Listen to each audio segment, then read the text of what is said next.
ਸ਼ੇਰਾਂ ਰੰਗੀ ਚਾਲ ਹੈ ਤੇ ਤਰੀਕੇ ਬੋਲ ਚਾਲ ਦੇ, ਸਾਡੇ ਵਾਂਗੋਂ ਜੀਣ ਦੇ ਤੇ ਸ਼ੌਕ ਲੋਕੀ ਪਾਲਦੇ, ਸਾਡੇ ਵਾਂਗੋਂ ਜੀਣ ਦੇ ਤੇ ਸ਼ੌਕ ਲੋਕੀ ਪਾਲਦੇ।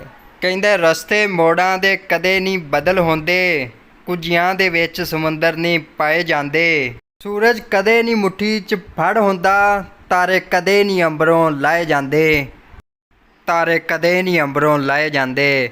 1 ਮਿਲੀਅਨ ਵਿੱਚੋਂ ਵੱਛਾ 1 ਹੈ। ਇਹ ਵੱਛਾ ਏ ਪਿਓਰ ਪੰਜਾਬੀ ਤੇ ਰੱਖਦਾ ਏ ਟੋਰ ਨਵਾਬੀ। ਘੁੱਟ ਕੇ ਫੜ ਲੈ ਜੀਣ ਜੋਗਿਆ, ਮੈਂ ਵੀ ਤੇਰੀ ਬਾਂਹ ਵੀ ਤੇਰੀ। ਕਾਲੀ ਗੋਰੀ ਵੱਛੀ ਵਾਲੀ, ਸੱਜਰ ਸੂਈ ਗਾਂ ਵੀ ਤੇਰੀ। ਲਾਓ ਪਿੱਛੇ ਘੋੜੀਆਂ ਇਹ ਨਹੀਂ ਫੜੀਜਦਾ, ਡੱਕੋ ਭਾਵੇਂ ਸਾਰੇ ਨੂੰ ਇਹ ਨਹੀਂ ਡਕੀਜਦਾ। ਭਾਗਾਂ ਵਾਲੀ ਮਾਂ ਨੇ ਜੰਮਿਆ ਏ ਇਹ ਅਨਮੋਲ ਨਗੀਨਾ, ਤੇ ਉੜਦਾ ਆਵੇ ਜਿਵੇਂ ਕਬੂਤਰ ਚੀਨਾ, ਤੇ ਹਰ ਮੈਦਾਨੇ ਉੱਚਾ ਕੀਤਾ ਇਹਨੇ ਮਾਲਕ ਦਾ ਸੀਨਾ। ਵਾਰਸ ਕਰੇ ਦੁਆਵਾਂ ਰੱਬਾ, ਲਗੇ ਨਜ਼ਰ ਕਦੀ ਨਾ, ਵਾਰਸ ਕਰੇ ਦੁਆਵਾਂ ਰੱਬਾ, ਲੱਗੇ ਨਜ਼ਰ ਕਦੀ ਨਾ।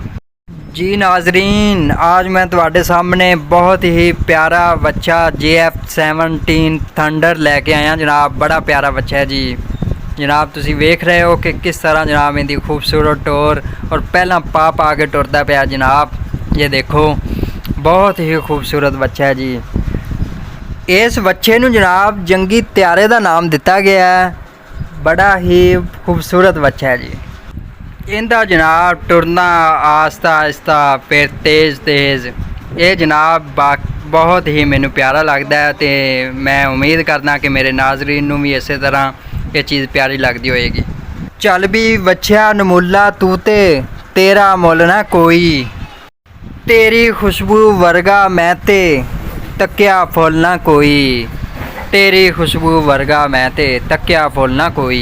अगर आपको ये बैल चाहिए तो वो उसे मुनासिब कीमत में मिल जाएगा। और अगर आपको ये वीडियो अच्छी लगी है तो प्लीज़ इसे सब्सक्राइब कीजिए, लाइक कीजिए। बड़ी मेहरबानी, बहुत बहुत शुक्रिया। अल्लाह हाफिज़ जी।